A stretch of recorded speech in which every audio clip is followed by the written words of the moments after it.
And Tom, you and other correspondents just obtained a picture, and we want to show it. It's a picture of the suspect. What do we know about this man? Yeah, so we know that this is a 42-year-old individual. You're looking at him right here, as Shamsu Din Jabbar, 42 years old, born in the United States, has ties to the Houston area, former U.S. Army veteran, according to officials at the press conference.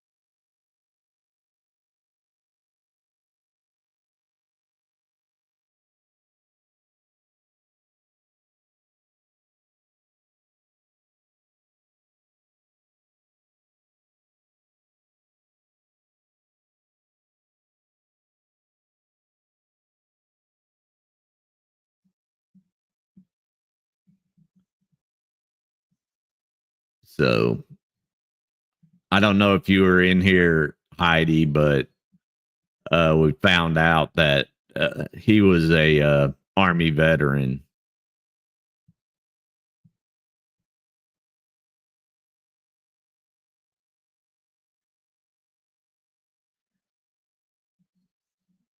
Let's see. All right, let's get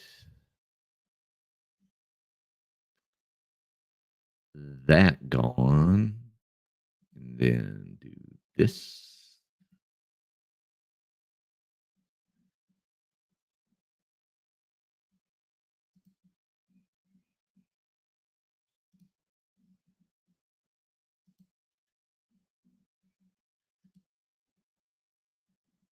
Do a little bit of this.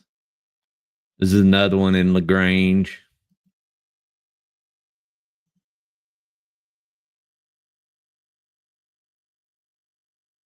Okay, Freddie. I mean, it could be Heidi. We don't know yet, but I just want to put out information as it comes. Or it could be an op.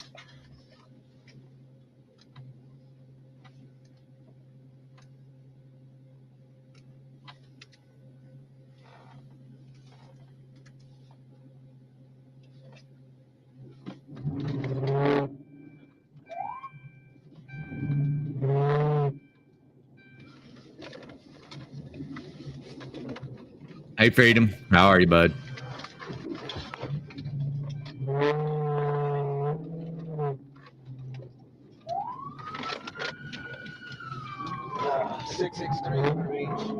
back here in the Greens 1080 with a blue Dodge Challenger. I don't know if that's a rumor or what yet, Heidi.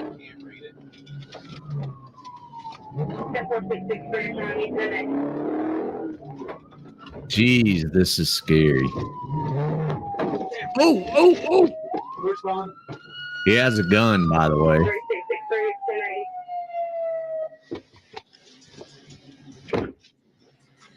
Or it looked like one. What's your updated location? 663 LaGrange. She pushed on. Took off behind the house. Temple clear. Took off behind the house. Are you at Edie Street or on Bond? Ball and Addy.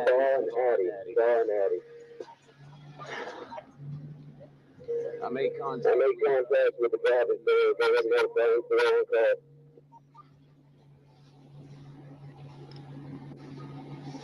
Temple, I'm clear. NCO on call. Go ahead, start me next week. 10-12 on the 10-12.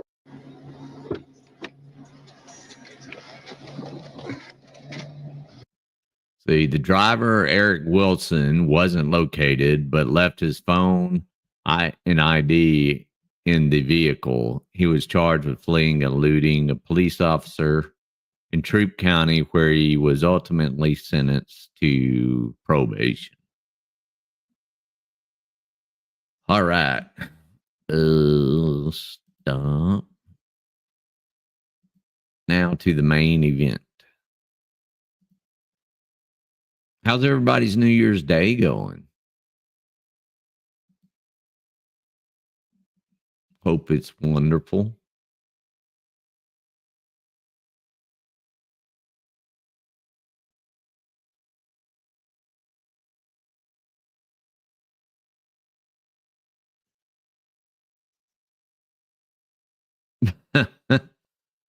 Oh man.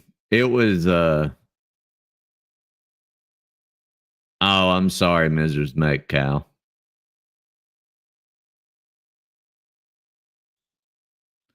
The fireworks weren't too bad here. I heard a few big ones, but thankfully nothing too large. Hey Misty. If I missed any of y'all, I apologize. Hey Nomad.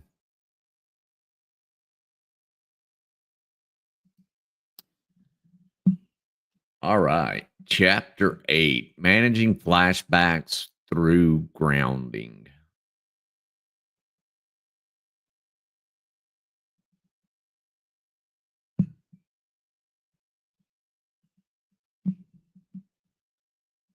Let me try one thing.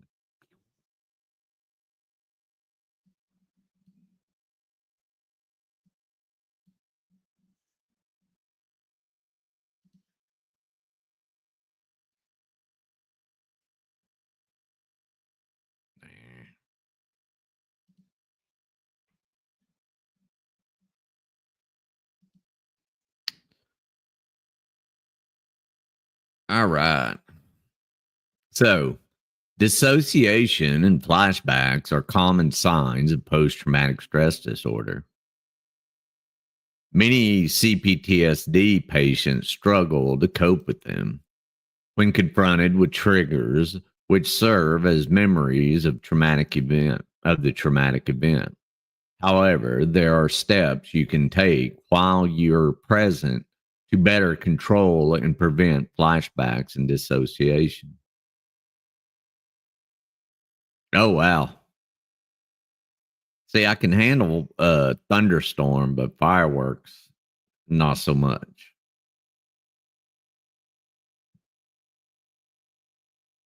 Oh, man. That's a traumatic event in and of itself.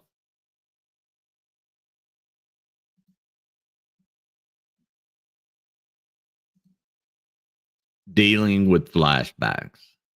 Individuals who suffer from complex PTSD may experience emotional flashbacks that are brought on by a variety of stimuli in their surroundings.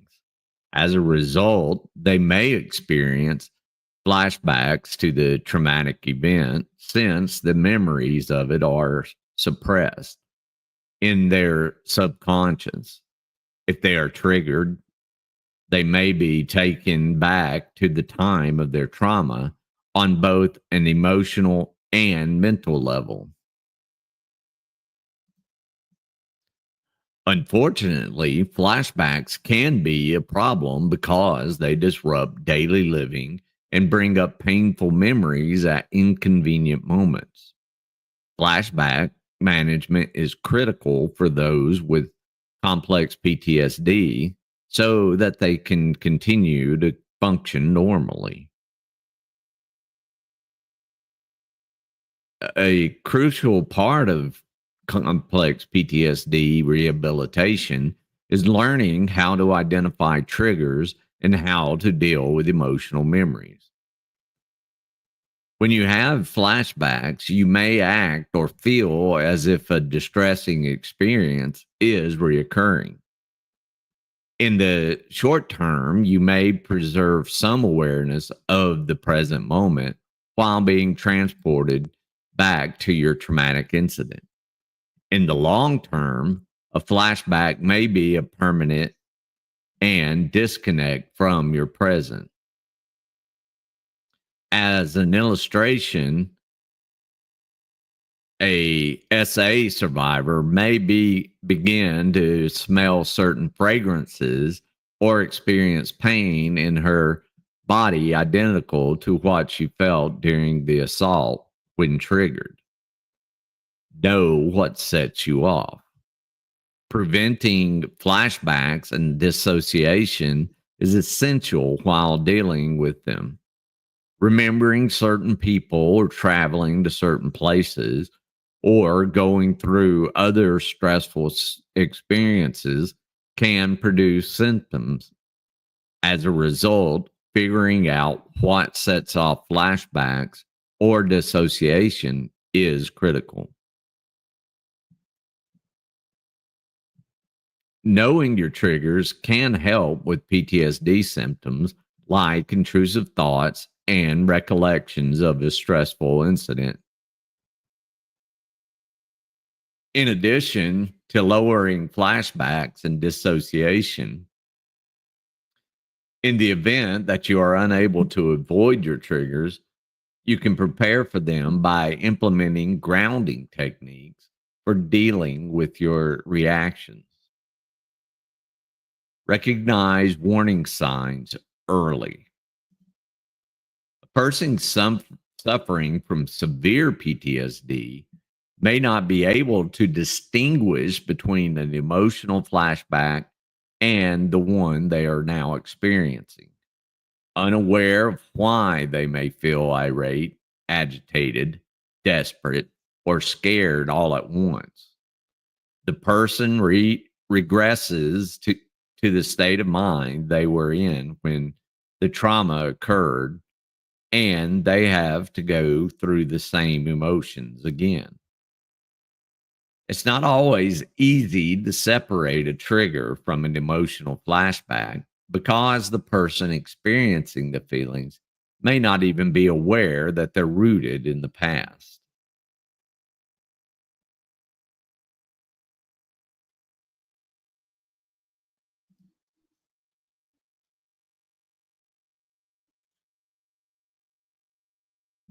Damn, Freddie, damn.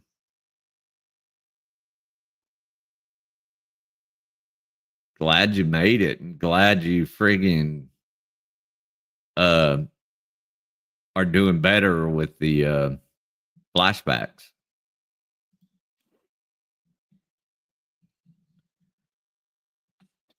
Even if they appear exaggerated and unreasonable, they may feel genuine in response to the current situation.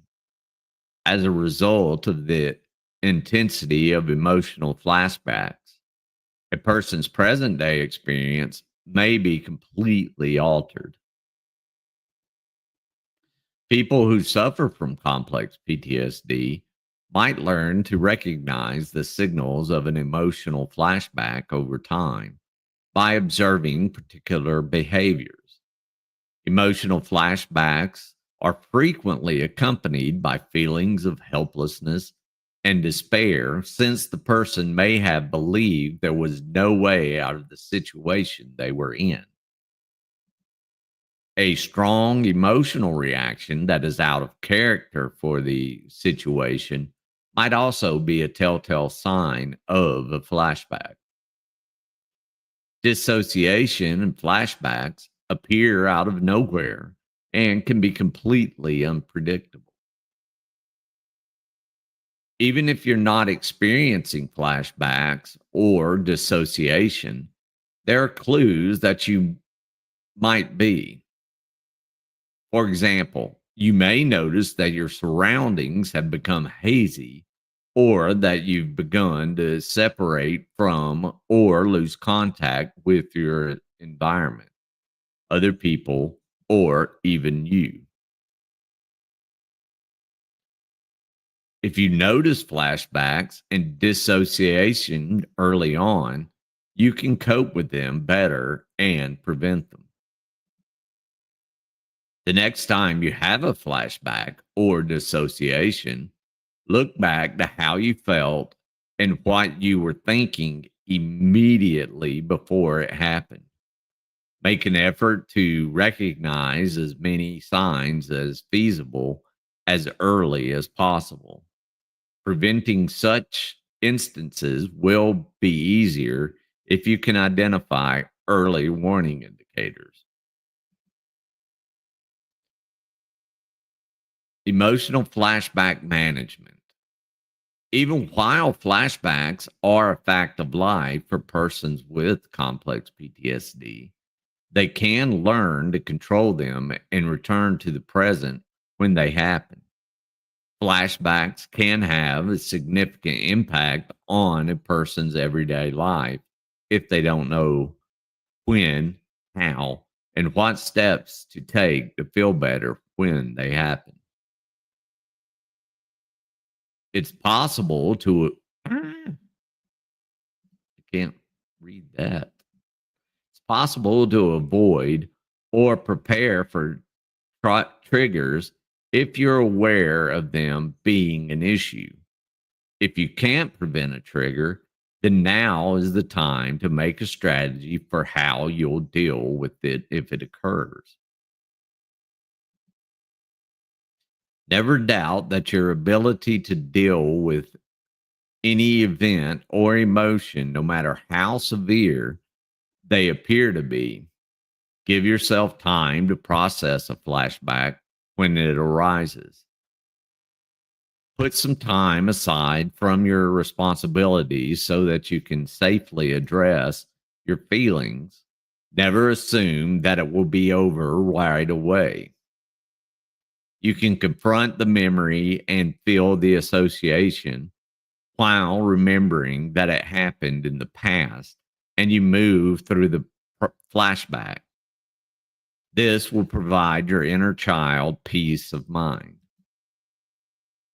as well as a sense of security, knowing that you are no longer in danger. If the flashback is causing you any difficulty, ask a friend, family member, or therapist for assistance. Even while flashbacks can be a bothersome interruption to your daily routine, you can learn to accept them, understand why they occur, and take efforts to address them. I was thinking about this when last night when it was talking about making the things to prevent flashbacks habitual, but I was told or read once that to make something a habit, you have to do it 2,700 times without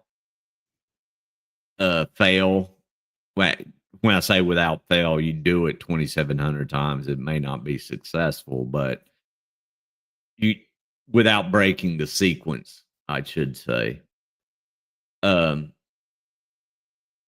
absolutely, Woodrow. That's what I'm getting at with the 2,700 times in succession to make it habitual to remove yourself from the dissociation. So, especially when we don't know when triggers are going to come at us and or how they're going to come at us or anything for that matter. So extremely difficult. Having a flashback to a painful or upsetting memory might come as a shock and be extremely upsetting. It's as if they appeared out of thin air. Even the tiniest thing has the potential to serve as a catalyst. Driving down the road and a bag on the side of the road is it is a trigger for a lot of us. So we don't know when it's going to come about. I mean, it's a rational response to an irrational thought. For example, you might feel a mixture of being in the present but also in the past, or be overwhelmed by strong emotions like confusion, dread, or worry. Yeah. Yeah, Woodrow. I mean, same here. And that's what it it's it is easy to say, but difficult when it's so complex, when there's so many things that affect us and conjure up the memories, right? And the fears. Because again, um, rational fear to an irrational thought. Um, so it's extremely difficult, Woodrow.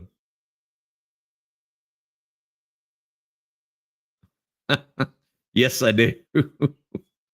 And going over overpasses at times because you're like, man, I really want to know what's under that overpass.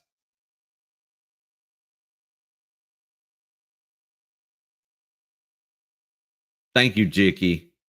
Hope things are well in Nationale Nederlanden.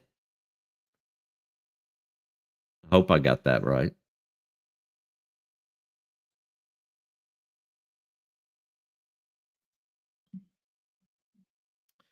So, remembering traumatic events that brought on post traumatic stress disorder, flashbacks can be excruciatingly painful, perplexing, and scary. At the very least, it alleviates some of the anxiety. What other options do you have?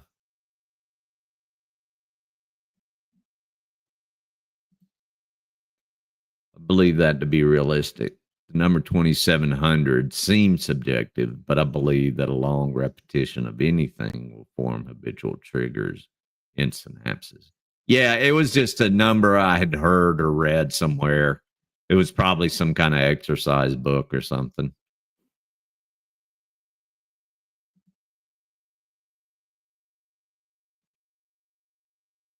God dang, Freddie.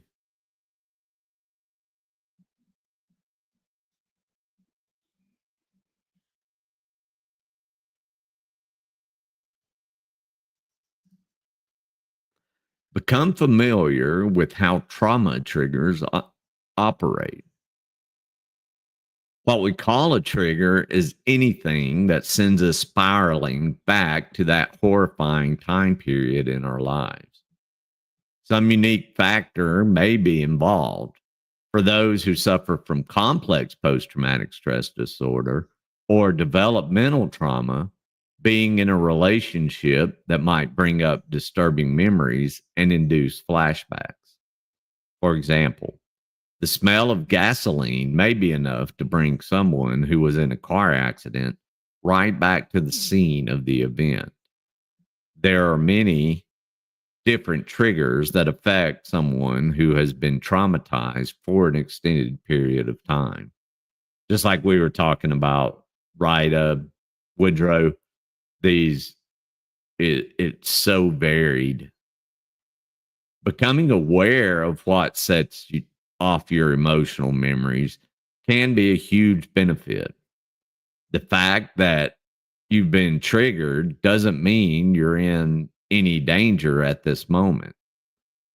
When emotional flashbacks occur, one of your best defenses is to remain calm and in control. Realizing you're safe and not in danger gives you a sense of empowerment. You can use breathing exercise to prevent panic or hyperventilation. Remain grounded by utilizing your senses to determine what is currently happening in your environment. Perform a body scan, beginning with your head or toes. Take note of any feelings that you are experiencing. grounding techniques. There's no way around it. Emotional flashbacks are dreadful. Be it your first experience with these uncomfortable and bothersome symptoms, or you've been battling them for years. It can be difficult and stressful to cope. Fortunately, techniques are available to assist you in breaking free, each of which can be finely customized to meet your own requirements. It's worth noting, though, that even the best solutions can take some time and practice before they become your go-to symptom management tool. Options that are simple and uncomplicated can be a lifesaver for individuals who are just beginning their healing journey. Grounding, as the name suggests, is a method of coping that aims to keep you rooted in the current moment. By doing this, you can stay in the present and avoid flashbacks or dissociation. In this respect, grounding and mindfulness are extremely similar. To be present in the moment, do something that draws all of your attention to the here and now. Take stock of everything around you. You should make use of the 5 senses when using grounding techniques. There are a few practical examples of how to initiate grounding in each of these senses. Hearing, listening to what people are saying. Write down everything in your immediate environment to help you reconnect with the current moment. Again, on the writing, it's a personal thing. I think mentally taking note of things is perfectly fine. I do my journaling when I'm sitting down and thinking about the day and not taking these things in. If you are in an area without people, listen for birds or traffic. You can use a notepad or type them out on your phone. Visual. Look around the room you're in. Make a mental tally of the number of pieces of furniture that are in your immediate vicinity. The act of taking stock of your immediate surroundings can help you become more aware of the present moment. Now, a lot of people will say that for some of us,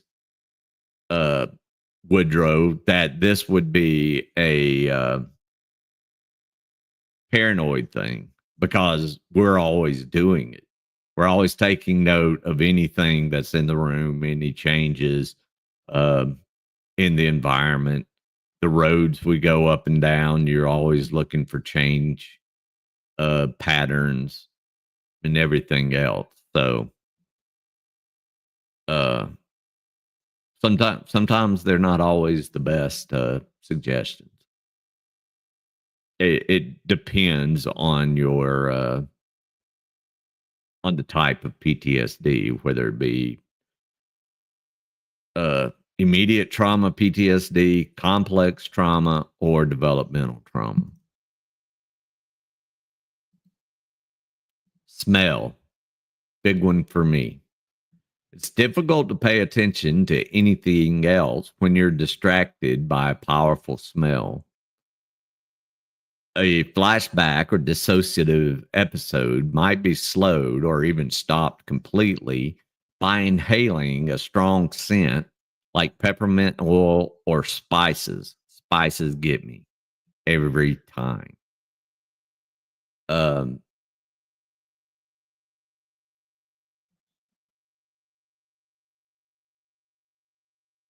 So let's see.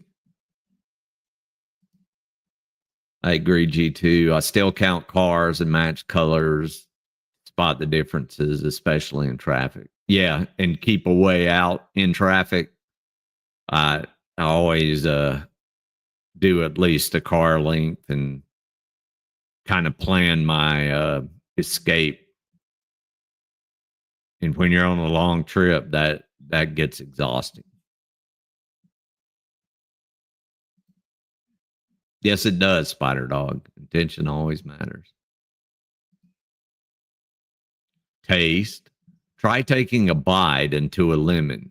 The sourness and sharp taste it produces in your mouth help you stay present. I mean, if you always have a lemon, I guess. Touch. Take a hold of a cube of ice. Hold on to it if you feel yourself drifting into a flashback or a dissociative condition. Being forced to concentrate in the current moment will make it tough to divert your focus away from the ice's piercing cold. Hey, pets, cats. Chino Dino. Grounding yourself, or at least being substantially more grounded than you are at the moment, is your number one line of defense against any post-traumatic symptom. Yes, sir. Oops.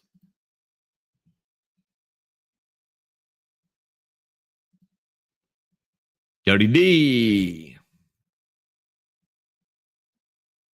If you don't get your feet under you, none of your other abilities will work. If a memory is the source of your dissociation and your ability to feel anchored, it may seem impossible to practice grounding until after you put the memory away.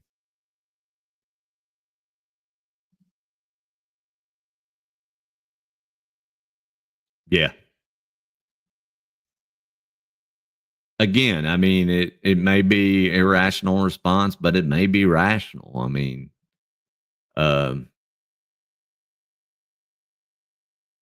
thinking about ingress, egress, and everything would help a lot of things. Yes, thank you, Nomad. Please, please.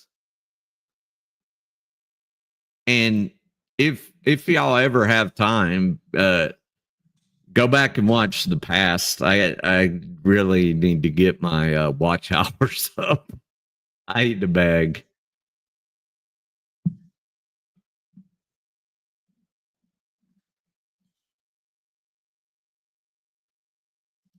Let's see. In any case, if you're completely cut off from the present and unable to let go of the past, you're only repressing old memories. The less severe the trauma material becomes as you ground yourself, the more you can use your other talents, such as containment or modulation. The intensity is reduced even further, allowing you to feel more settled. Here are some more specific exercises you can incorporate when experiencing an emotional flashback. Listen to the noise in your environment. Describe the sound you're hearing. Is it nearby or long way away? Is it too loud or not loud enough? Do you find it pleasant or irritating? Write down as much detail as you can to remain in the present.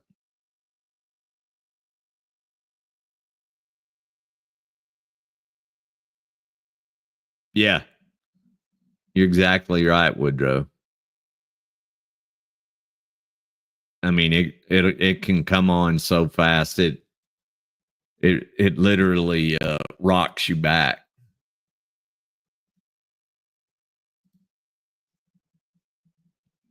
So, open your eyes and place your feet firmly on the ground.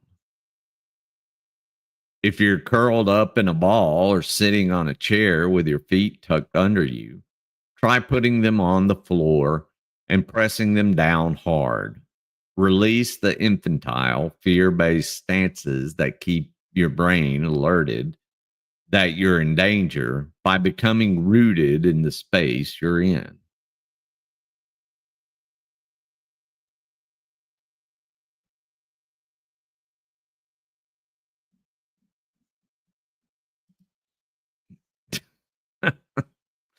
That's up, Trump.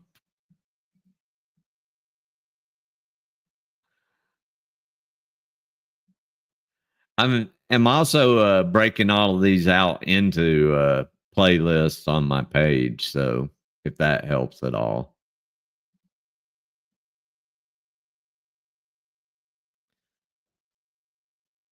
De-trance. Whenever you find yourself rocking or tapping or moving your limbs in a repetitive trance-like inducing manner, try slowing down or stopping the actions altogether. Maintain a straight posture. Try to sit up straight if you're slumped over in your chair or asleep on your bed. For many people, lying down is extremely disorienting and upsetting. What you talking about? I'd rather be in bed asleep. Yeah, I do the same thing, Spider Dog, and avoid highways as much as I possibly can.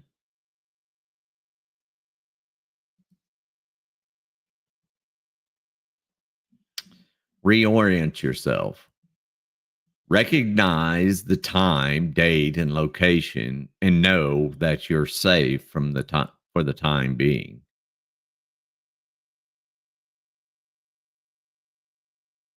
Thank you, Jicky. Hey, Wyatt. Wyatt. Initiate movement. If you're stiff, try twitching your toes or fingernails to get some movement going. Regain movement by working your way up your body gradually. Taste. Suck on sour gum, mints, or candy. Eat something, even if it's just a snack. Choose a beverage that is either ice cold or extremely warm. Touch. Feel different textures with your fingers. Clothing, furniture, a zipper, a pet, a grounding stone, or a fidget toy are all examples of personal items that can be used in this way. I wouldn't recommend you messing with your pants zipper out in public, though. That may be weird. Oh well, I was looking for my fidget spinner when I'm doing stuff. I'll have my fidget spinner out. Now that we've reviewed a wide range of grounding tools and described why and how they're useful, let's move on to the next stage. Self-talk and grounding statement.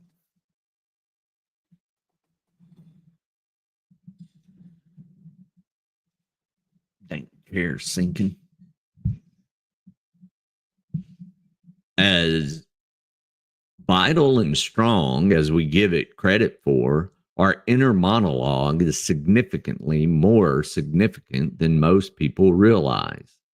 This can be used as a grounding method or as a way to stay calm and steady while utilizing other techniques.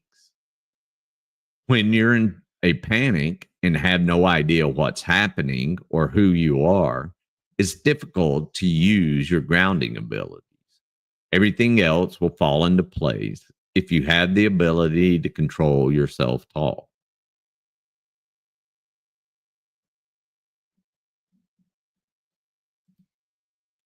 Consider using the following grounding statements. This is a recollection from the past. Okay, I'll send out your link once we're done, Wyatt. As of right now, this isn't taking place. Now I can go about my business without worrying. At this time, no one is attempting to harm me. Right now, there isn't anything threatening my well-being outside of myself. This feeling will not last forever. This symptom will go if I will it to. I am in control of my thoughts. I have the ability to do this. It's critical that I remain grounded. This is something I am capable of handling. This feeling will not last. It's already getting less difficult for me. There is no one else who can govern me.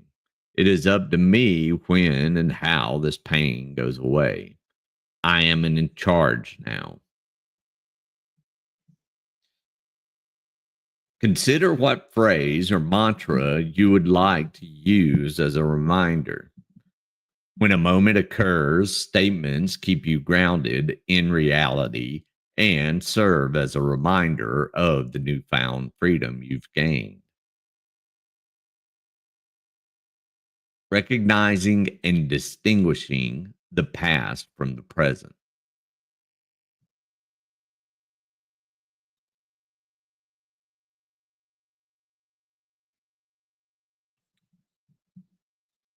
Self-talk, grounding, and reality testing can all be used to help you separate the past from the present. It's also a tool you may enlist the assistance of friends and family members with. It's no longer only your decision. It's incredibly simple to lose track of time or place when you're experiencing a flashback. Depending on your mood, you may assume you're in a different decade or a younger age. Simply making a list of everything that is different today from the past will help your mind separate the lack of security you experience from the safety of your current environment. This list can be done in your head, out loud, or in writing. Here are a few examples. State what your present reality is. For instance, you could say, now that I'm all grown up, I'm on my own. I'm capable of operating a vehicle on my own. I am married now, have kids, and have a partner.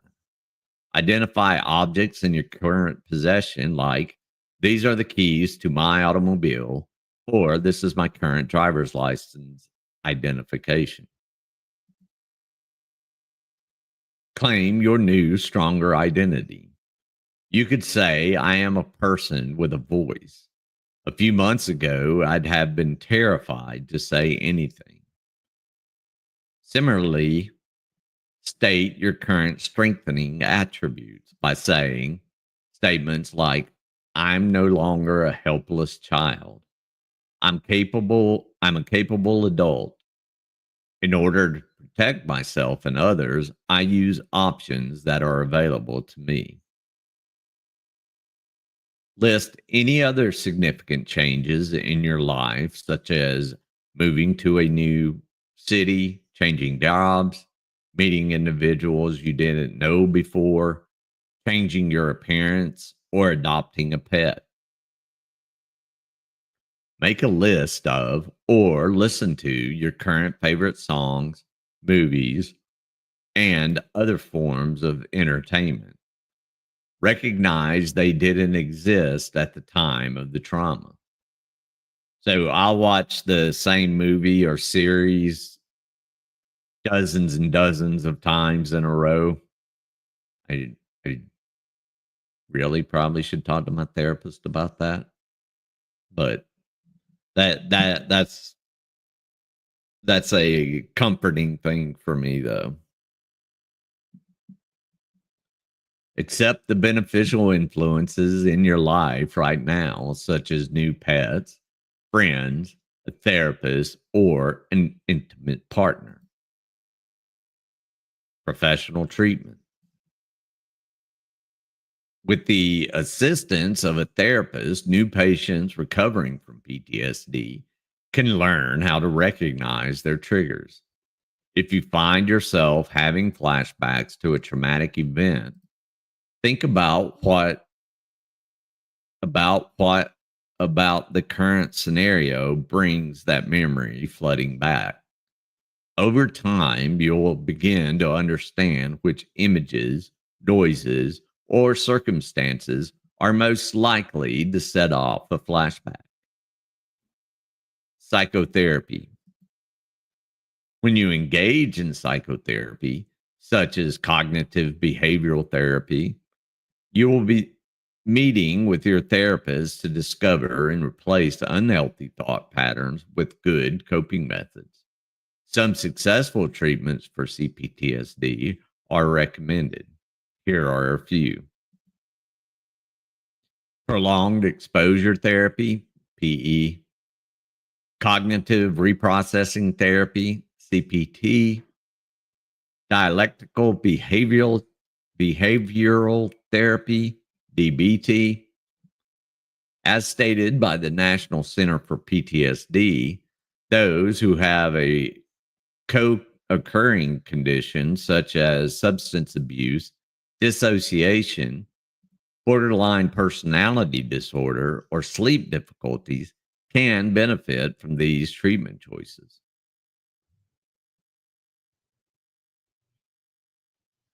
Yeah, Spider Dog.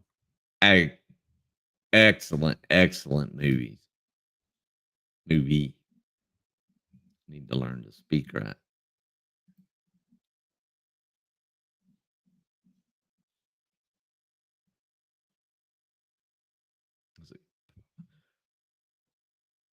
When it comes to stress management and interpersonal skills development, dialectical behavioral therapy can be particularly beneficial because it provides you with the right coping tools.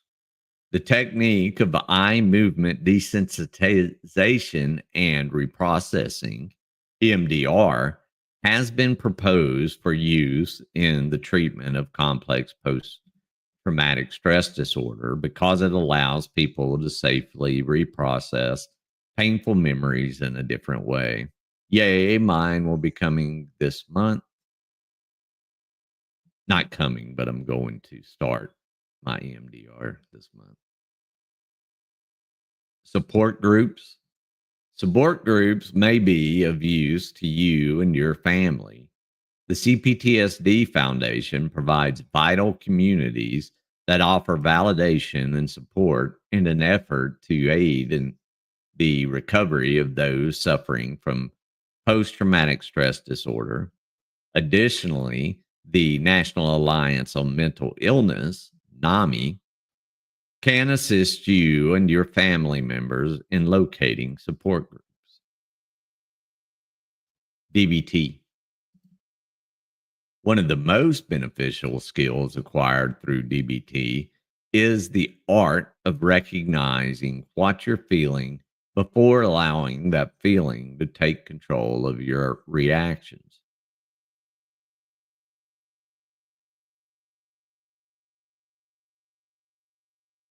No, Cat.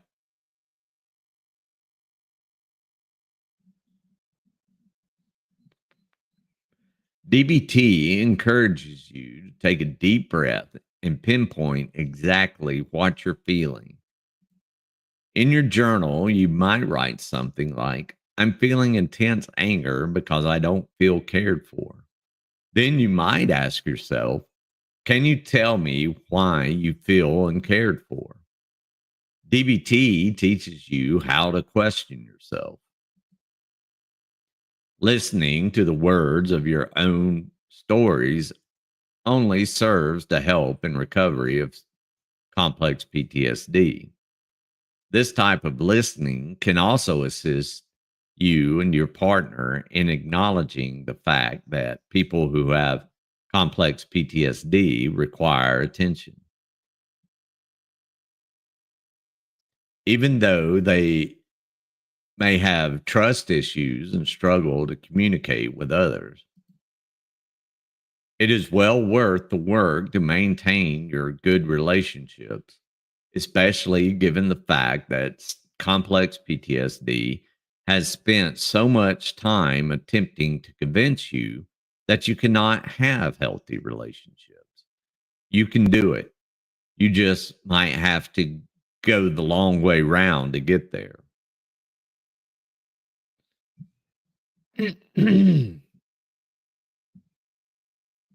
Fortunately, the complex PTSD community is full of people who are willing to help you.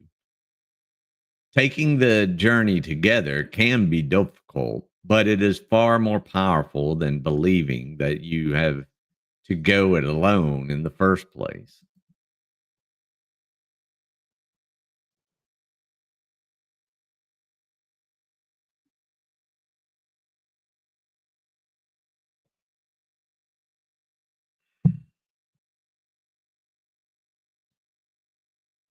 Chapter 9: Emotional Regulation and the 3 Stages to Recovery.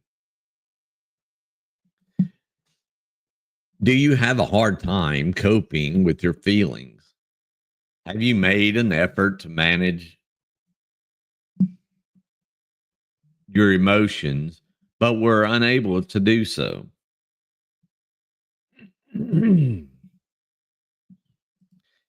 If this describes you, then learning how to regulate your emotions can be beneficial. Applying the techniques in this section, you will be able to begin using them immediately.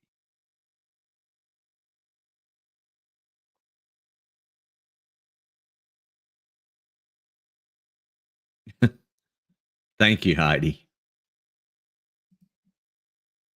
Emotional regulation. What is it?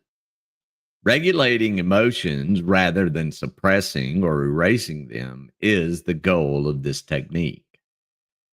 In other words, you are controlling the intensity or length of an emotion instead of changing it completely.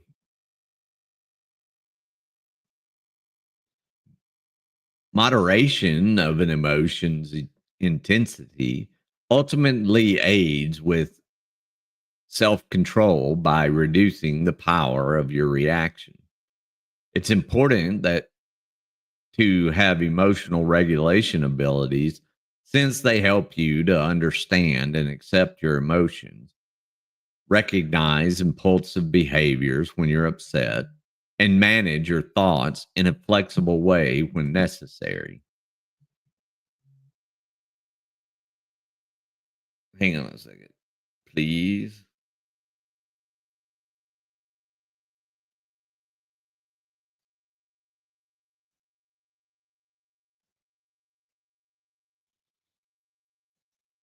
Kids calling.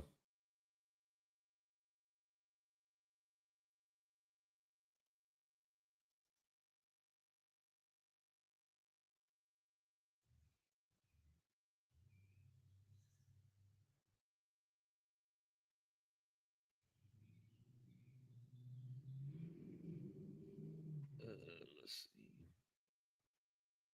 Sorry, kid stuff.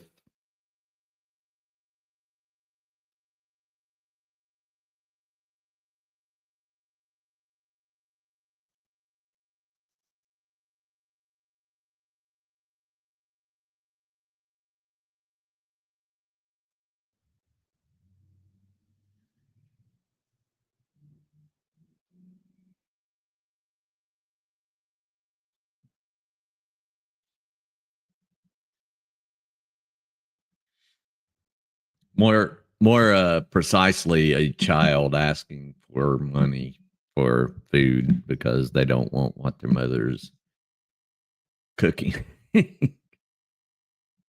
Mr. Rican, howdy, howdy, howdy. All right, Self-regulation abilities include the ability to distinguish between relevant and irrelevant information.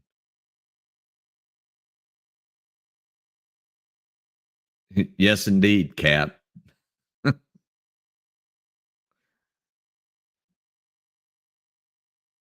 So that you can take the proper action. When done correctly, your requirements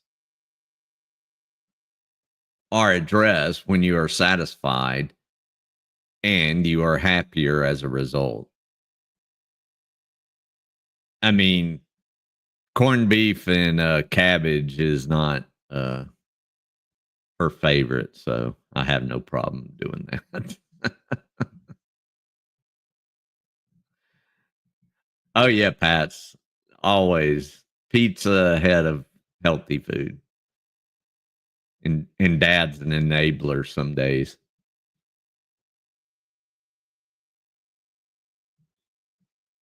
The power of emotions. Emotions are physiological and biochemical states of our nervous system that occur as a result of experiences. In order to discharge the energy that emotions contain, people must express them or take appropriate action. The body uses unhealthy habits such as holding our breath or tightening our muscles to keep our emotions suppressed. This can lead to a variety of health issues, including digestive, reproductive, immunological, or anxiety and depression related issues. It's a good idea to learn about the function of emotions before moving on to emotional control. In essence, emotions primarily provide you with data. They supply you with information about yourself and the world around you, which aids in determining the best course of action to meet your needs or make a decision. Let's say, for example, you feel angry. This emotion is triggered when we feel scared, helpless, or a boundary has been breached.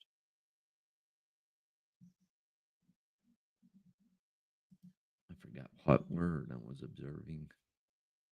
It supplies you with information about a particular need, namely to deal with the threat, set a boundary, and feel empowered. you you're not wrong there, Woodrow. They kind of beat it into you.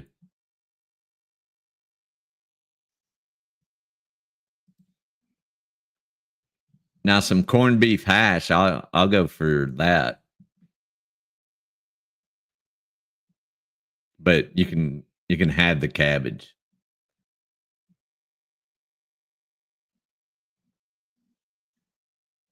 So the act of avoiding suppressing your anger can lead to feelings of helplessness, negative thinking, resentment, and increasing irritation.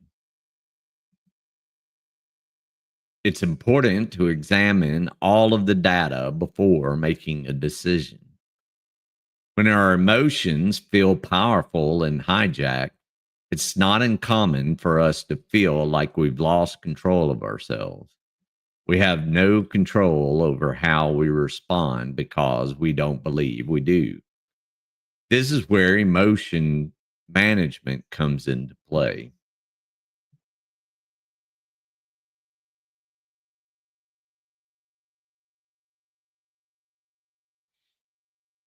And I get a rolling eye emoji from her mom, of course. Let's see. Okay. Give me a few minutes.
Elohim melech haolam, asher kitshanu b'mitzvotav, v'tzimamu le'akikner shekanuka.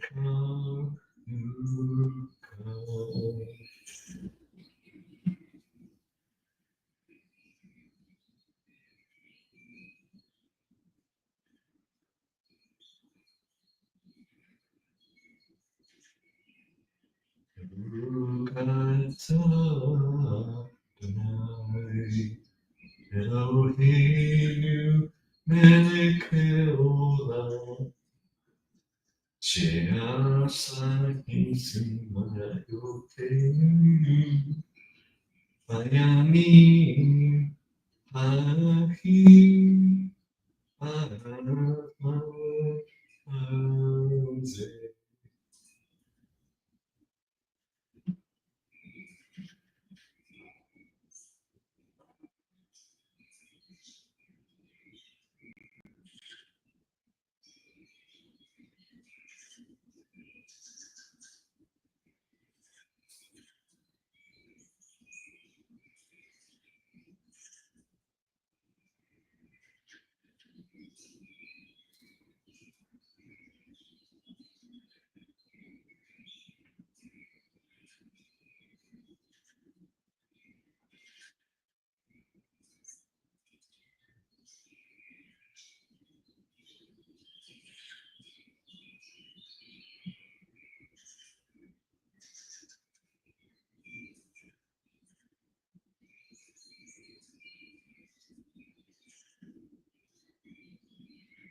Okie dokie.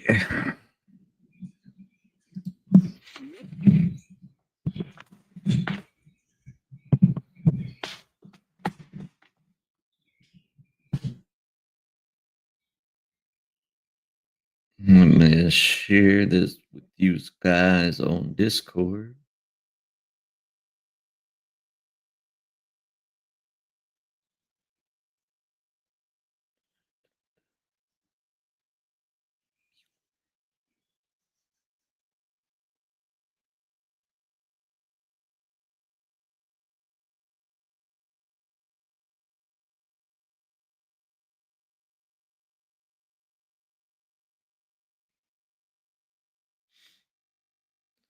I ran out of all my good colors.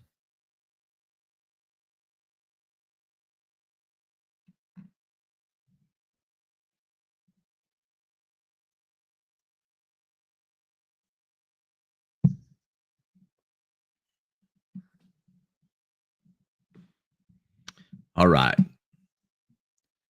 How can emotions be regulated? I know, right, Heidi? Yep. The last light is the start of the 8th day. So,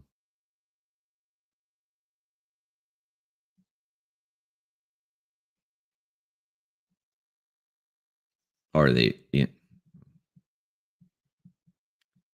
way we think, make decisions, and behave, respond may be influenced by how we feel and perceive our emotions.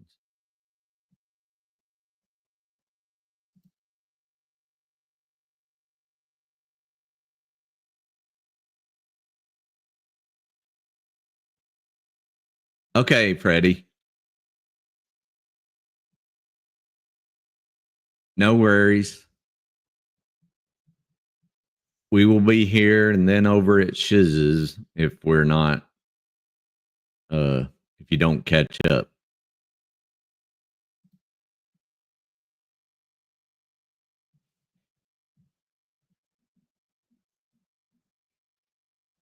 Let's see. By how we feel and perceive our emotions. First, embrace your feelings by admitting their existence. Second, we must acknowledge and validate our emotional responses. We can then learn how to interpret our emotions so that we can control them. When we acquire information from our emotions, we determine if a response is sensible or based on outdated beliefs. After purifying our emotions, we may choose our response. While our emotions are real, our impressions of them may be distorted. This occurs because the thinking half of the brain is shut off when we act on our primary instinct. In order to put greater distance between your initial emotion and your behavior, you must first master emotional management skills.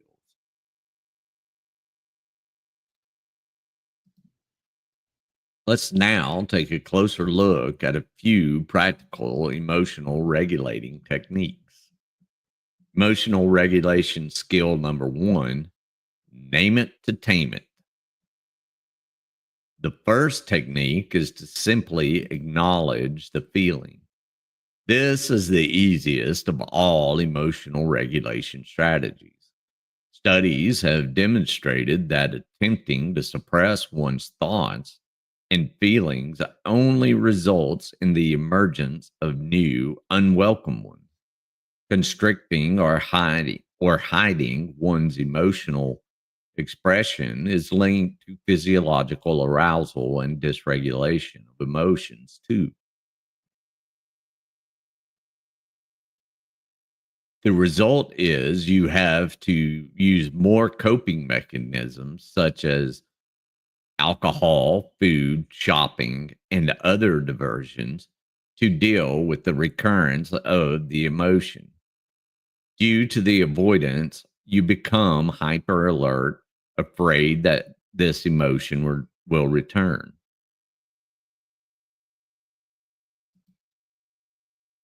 The logic with this technique is that you should avoid unpleasant emotions because you will feel better if you do so. Share your feelings with a close friend or someone you can rely on. I suggest someone you can trust and someone that you know can understand the emotions behind your responses and who actually believes in them. Don't confide in someone that uh, has a judgmental feeling towards your condition. Lots of people out there don't believe this exists, or they believe you're using this as a crutch when it actually is a very real, and it's not just a psychological thing. It is definitely both psychological and, as it said before, physiological and biological, right? It upsets the whole biochemical processes of your body.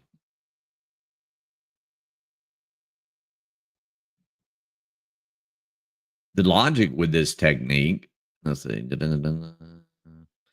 the process of talking things out might also assist you in being more conscious of your emotions. When we name and acknowledge our feelings, they lose some of their sting. We can then let go of pain and discomfort by acknowledging and accepting it. And always remember, we're usually our own worst enemies, or our own worst critics, rather.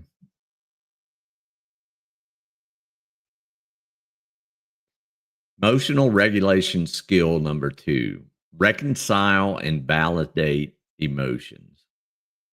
Knowing what you're feeling and how it affects you can help you regulate your emotions. When you're puzzled or uncertain about your emotions, you can't control them. There are a slew of techniques for sharpening your emotional senses. Pay close attention to your body's physiological signals. Physical symptoms can provide insight into your emotional state. When we are feeling a particular emotion, certain physical markers appear constantly in our bodies. When you're obnoxious, for example, you could get butterflies in your stomach. See whether you can identify bodily sensations and thoughts related to your emotions. Recognize and accept your feelings.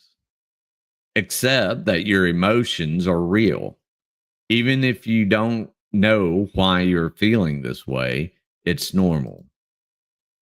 Develop a strong sense of self-compassion and support for what you are experiencing. Remember yesterday, undo, embrace. Okay, undo you. Embrace the suck. Got it.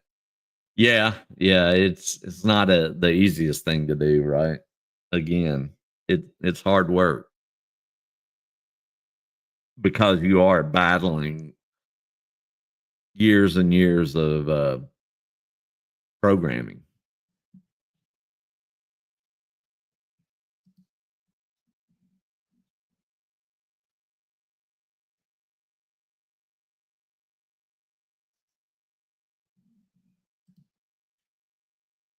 Thank you, Freddie. I appreciate it.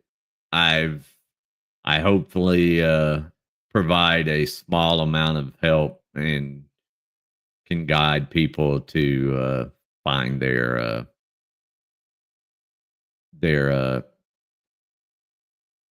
therapist or way to deal with things. Take a few deep breaths and focus on the mood and sensations you're experiencing.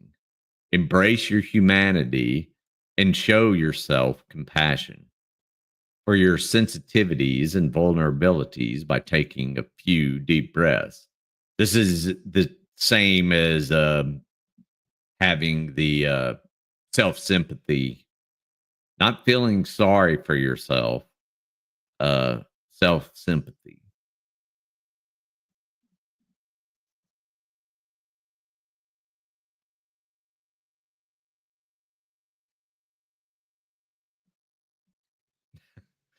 We know, Trump said, we know.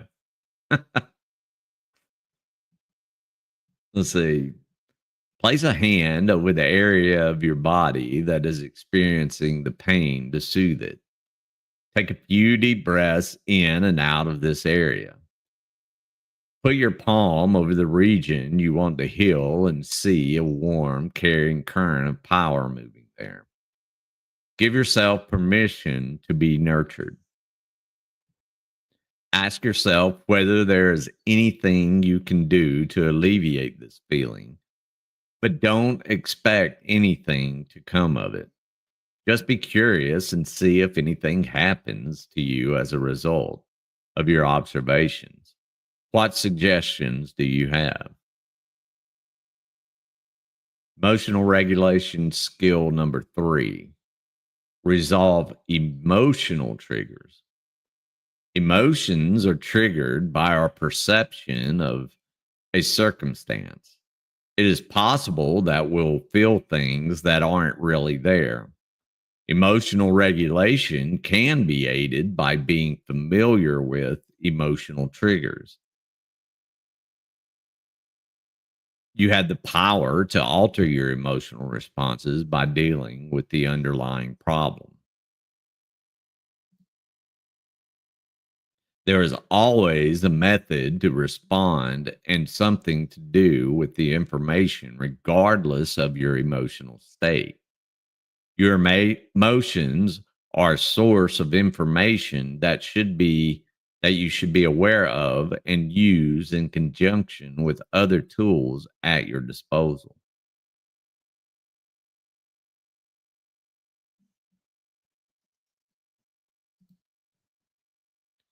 False emotions can be triggered by physiological abnormalities. Are you famished or worn out?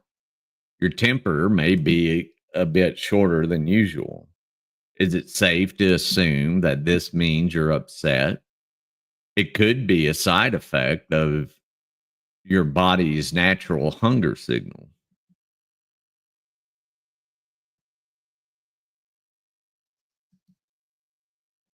Instead of getting into an argument with your partner, you're more likely to feel the desire to grab something to eat. Emotions can be triggered by people, places, and objects. Exercises focusing on body sensations when doing MDR was very interesting. Blown away by how specific sensations manifested when thinking about certain personal scenarios. Hmm.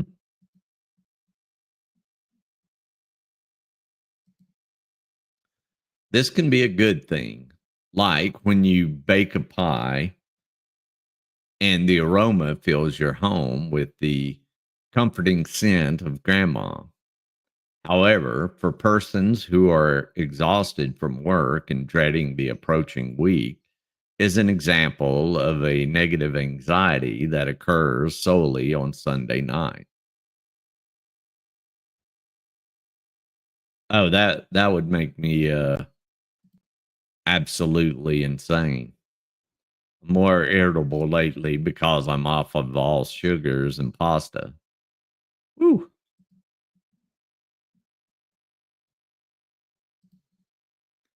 Any triggers that may have been present should be taken into consideration if you're experiencing discomfort and aren't sure why.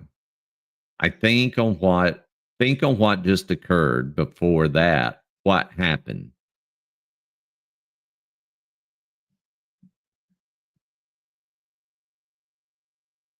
Once you've pinpointed the source of your anxiety, you may begin developing coping mechanisms, change your surroundings and stimuli if everything else fails.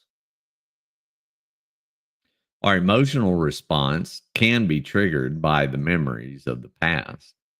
It's like feeling rejected by a friend because they didn't call back, but they're simply very busy. Rejection from the past is what's setting off your emotions right now, not the actual scenario. Ask yourself, what is my understanding of this circumstance? When I am emotionally triggered, is it rooted in the here and now or in something that happened in the past? Is there any other interpretation, positive or negative? Emotions can be triggered by how we interpret or perceive a situation. As a result, our thoughts can influence how we feel. Reactions can be easily triggered by a rush to judgment. These are typically depressing feelings. Make a conscious effort to become more aware of your ideas and judgments so that you can experiment with new, non judgmental perspectives. Focus on feelings that you believe are as a result of another person's actions. These interpretations are frequently incorrect. Our emotions might be influenced by our self-beliefs. As an example, let us imagine you're dreading giving a presentation and are finding it difficult to get anything done. You may be afraid of embarrassing yourself or not being good enough. Your fear is telling you to stay away from the presentation, but that's because you think you're a fraud or incompetent. Your choices and actions are guided by your ideals, not by your emotions. You value responsibility and professionalism and don't want to let others down. To continue the previous scenario, you know from previous presentations that you've given that you've gotten good feedback. Knowing this, you can see that your dread stems from an old self-doubt about your abilities when your emotions urge you to avoid a given situation. Your values, experience, and expertise tell you that it is actually the best course of action.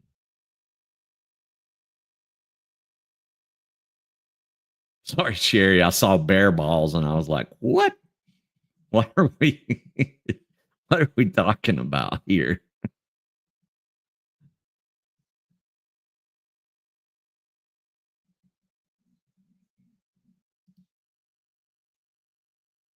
Oh, that would be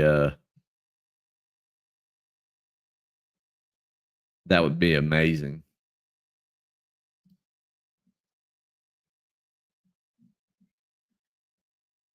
You did too, Fats. I mean,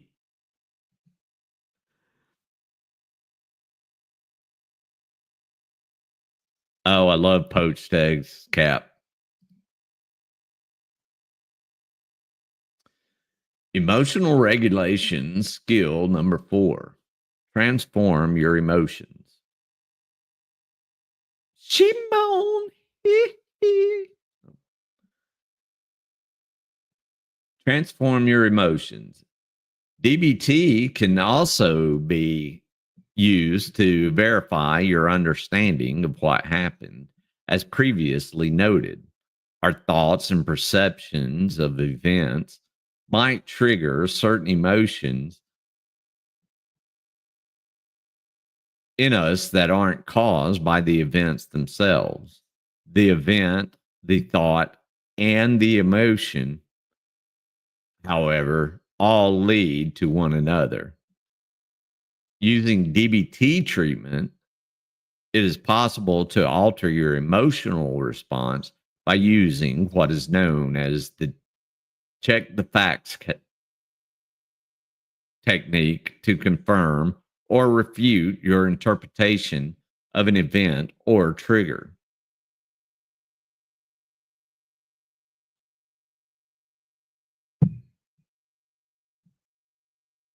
Start by asking yourself, what emotion do I wish to change? Inquire as to why you're feeling the way you are. What set you out on this path of feeling this way? Who was the perpetrator in each case? What specifically about this event bothers you? Verify your assumptions using solid evidence. In your description of the triggering incident, watch out for harsh or sweeping judgments. Clarify and expand what you've already written. Just clears my head so much. Can't explain it, but it does. I miss Tucson and riding year round, but I knew I had to leave and been sober since 94. Ended up in Michigan and had a son too. Being in Arizona, Freddie, I will say is awesome for riding. I was down at Fort Huachuca, down near down at Sierra Vista. So I used to ride every Saturday from Huachuca to Bisbee to have breakfast and then back. So it's a 120-mile round trip. That was when I was actually in shape.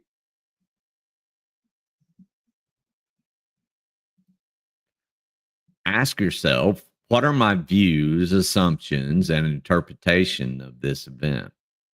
What's the implication here? Am I interjecting my own perceptions into the account of what happened? Confirm the information you've been given. Consider other theories to explain the data. Look at the situation from all angles and points of view. When faced with a trigger, you can also take the following approach. Ask yourself, am I acting as if there's a threat here? Most of the time, yes. Analyze the threat's likelihood of occurring. Confirm the information you've been given and consider all of the other possibilities. Consider the worst case scenario and consider yourself resilient in the face of adversity. Finally, if you are unsure whether your reaction is valid, consider the following. Ask yourself, does my emotion and strength with which I feel it match the truth? Find out what other people think to see if your theories are right or not. When your feelings line up with the facts, then your feelings are legitimate. If your feelings aren't strong enough or do not match the facts, don't use them.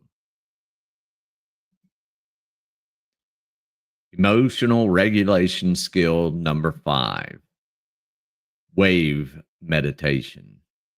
The last skill in emotional regulation is practicing mindfulness of emotions. To regulate your feelings, if your emotions match your facts, do the following. Visualize yourself sitting on a pier overlooking the ocean. Put your hand on the parts of your body that hurt. Inhale deeply and bring your discomfort closer to you like a wave moving toward the shore. Exhale deeply and feel your discomfort recede back into the ocean like a wave. Visualize waves building, rolling toward you, then rolling back into it. Breathe in and feel your discomfort recede back into the ocean. Breathe in time with the waves, and your breathing will fall into place. I guess for those of us that don't have a ocean, we need to find something else. But there's something relaxing about that. But I'd end up falling asleep. When we are overcome by intense emotions, we run the risk of losing control. The ability to ground oneself and self-soothe can help us regulate our emotions and stay in the present moment. With this technique, be sure to breathe in and out from the center of your chest. Inhale deeply while visualizing yourself breathing into and out of your heart. As you continue to breathe slowly and deeply, think back to a time when you felt good within and try to recreate that feeling again. Think of storing your emotions in a container on a shelf or somewhere that you can return to them when you have the time and space. Decrease the risk of emotional vulnerability. Protecting yourself by enhancing your experience of happy emotions is the most effective way to regulate them. Consider increasing the number of pleasurable occurrences in your life that led to happy feelings? Are there any hobbies or activities you enjoy that you could do more frequently? Is it possible for you to alter your outlook on the current activities you engage in? In other words, if you find a task monotonous, ask yourself why you do it. Decide what works for you and what doesn't. Manage unpleasant thoughts and emotions. Managing unpleasant thoughts and emotion does not have to be a one-size-fits-all solution. What one individual finds to be effective in a given scenario may not be for another. One of the most important things to remember is that we all need to find out what works best for ourselves. With the ideas presented, it is now possible to develop your own techniques for controlling your emotions and not allowing them to have dominion over your life.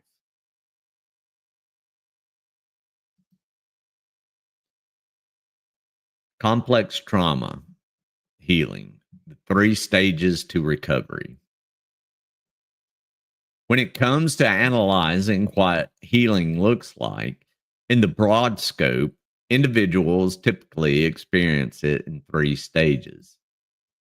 Stage 1, educate, stabilize, and ensure safety.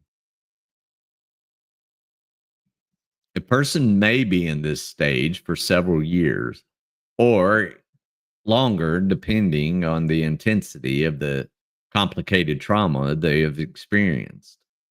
There's nothing wrong with your nervous system and brain behaving the way it was intended to, despite being exposed to a variety of distressing situations repeatedly.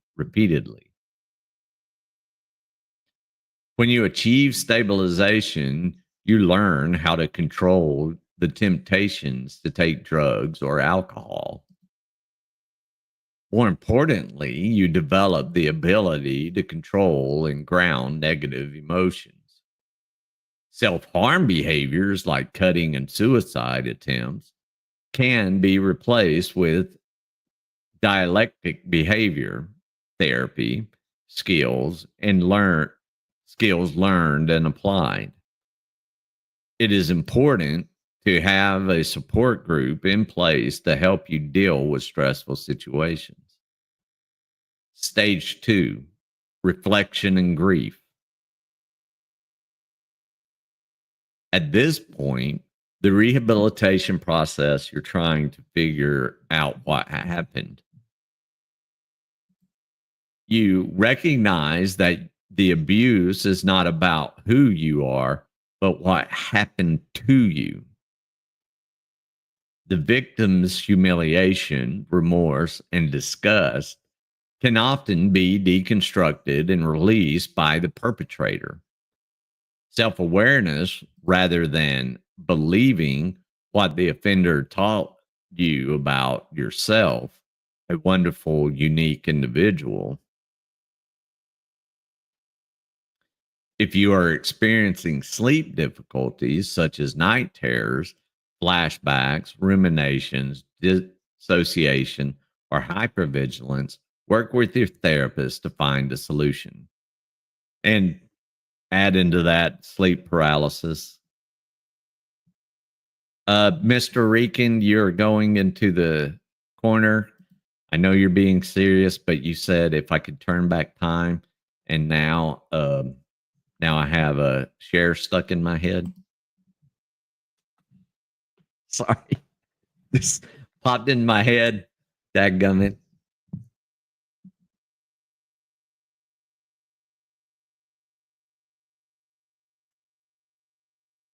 Yeah, resets would be good for things for us, as I'm not going to apologize for my childhood.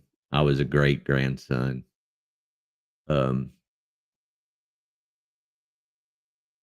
My kids, on the other hand, I could have been there more instead of saving the known world when I was really fighting for corporations.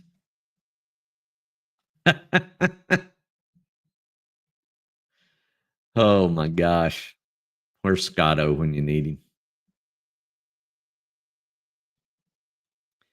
If you're, we already, to help you heal, you don't have to talk about your traumatic memories. They can be converted into memories that are no longer distressing. Eye movement desensitization reprocessing is a well researched method to implement during this stage. Stage 3, clarification and redefinition. Exploring meaning helps you make sense of your history, present, and future. This is spirituality or religion to some people, using philosophy to answer existential issues like why did this happen can be a solution for others. At this point, you should reestablish ties with your community and, for some, think about ways to give back. Moving on with your objectives and dreams is now achievable because your backpack is lighter. Understand that the road to recovery is not a straight one. Most of your journey will take a circular route as you pass through the stages until you feel ready to move on and reconnect with your goals. So it's like just going down this highway, right? And you have all these roundabouts, and sometimes you just get stuck in the roundabout, and then you come out the other side, or you go backwards away to the last roundabout and have to go in circles until you can get to the previous roundabout.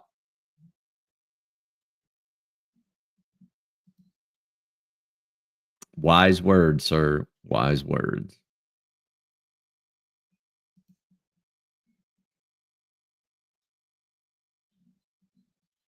Let's see. Take a circular route as you pass through stages until you feel ready to move on and reconnect with your goals.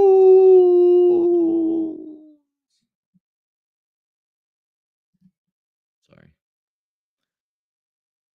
Conclusion. I want to take a moment to congratulate you on reaching the end of the book. I know that it may have been a very difficult to read some of the information, and a lot of the scenarios that were described may have been all too familiar for you. I hope that you have gained a better understanding of how past traumatic experiences affect our thoughts and behavior. Throughout this book, you have learned how to apply practical mind and body techniques to heal wounds and integrate positive beliefs and behaviors. In the first chapter, you learned how complex PTSD originates and what its underlying symptoms are. You were provided a short quiz to determine if you are suffering from it. Next, you discovered the damaging effects of emotional dysregulation and how it prevents healing. You learned where it originates and how to recognize it, and the steps you can take to mitigate its harmful impact on your recovery.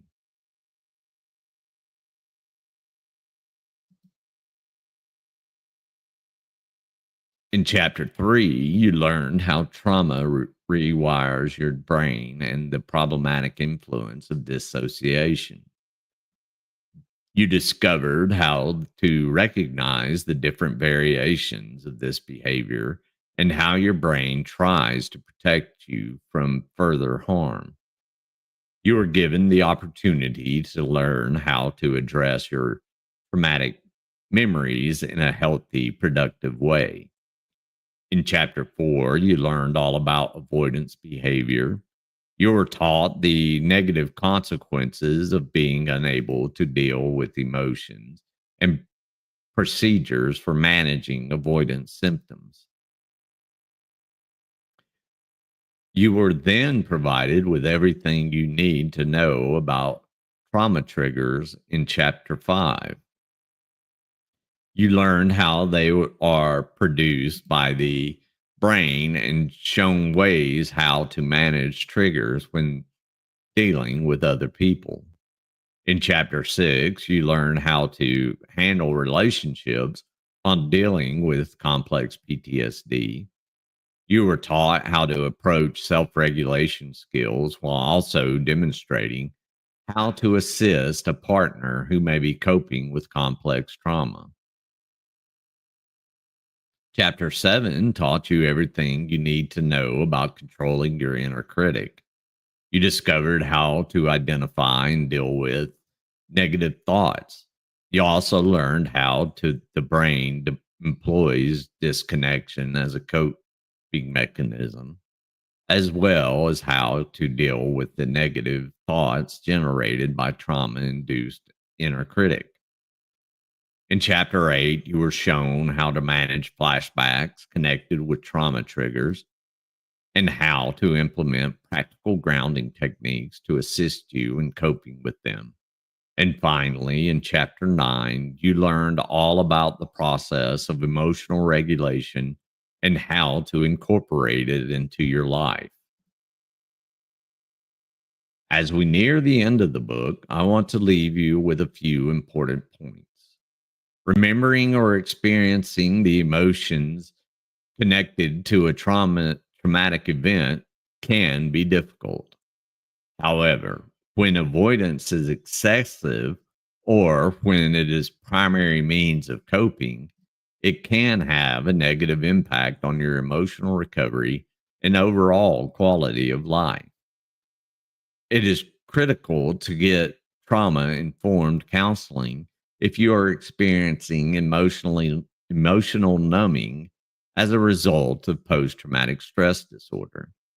A psychotherapist will work with you to identify and overcome your proclivity for emotional numbing, allowing you to reconnect with your feelings once more.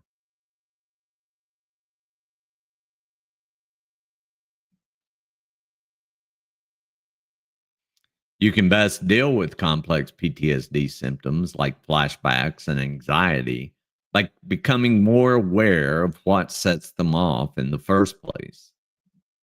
This will help you avoid being overwhelmed by these symptoms in the future. Here are a few more grounding exercises to consider implementing. Look at a picture of a loved one, a pet, a natural landscape, or a vacation destination.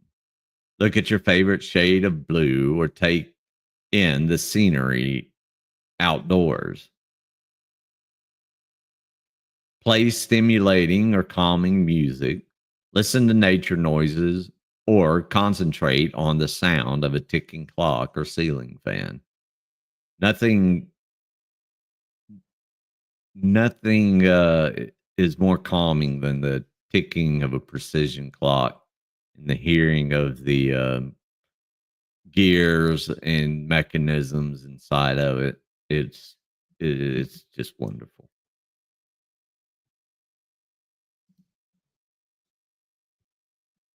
Drinking herbal tea or flavored water instead of soda to get your taste buds excited about something other than food. Enjoy different aromas. Burn a scented candle. Use scented lotions. Use aromatherapy oils or inhale the fragrance of flowers. When you're feeling overwhelmed, rock or sway, touch something you love, rub your hands together, use an ice pack or heating pad, clean a room, dance to upbeat music, or use a towel wet with water and save it in the fridge. When you're feeling down and out, you may also pet your animal. Place a cold pack or a cool towel on your face for 15 seconds while holding your breath. This has a soothing effect by just increasing your pulse rate and blood flow.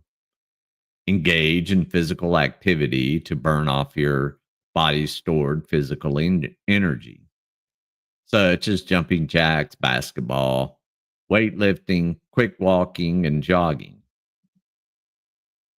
Helping ourselves recover from our own personal traumas and scars is one of the most essential things we can do for the world around us. When we take responsibility for our own healing, we not only heal ourselves, but we also make the world a better place and protect ourselves from being wounded by our own grief. No semi-pro volleyball? I mean, I guess you could. Some semi-pro dodgeball too. Healing from complex PTSD takes time and patience. If you're suffering from this affliction, it is important that you connect with the supportive people and, of course, a licensed professional.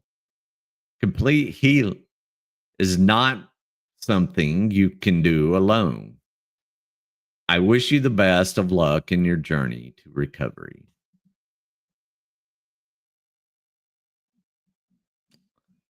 And that will conclude this book, y'all. I hope y'all have enjoyed it as much as I've enjoyed sharing it with y'all. I will look forward to seeing everyone over at Shiz's. Oh, one thing. Let me do this.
There y'all go.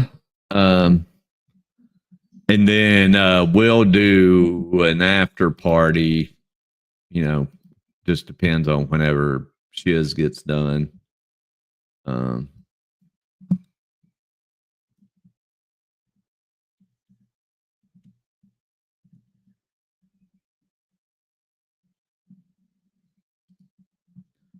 me do this, a little bit of that.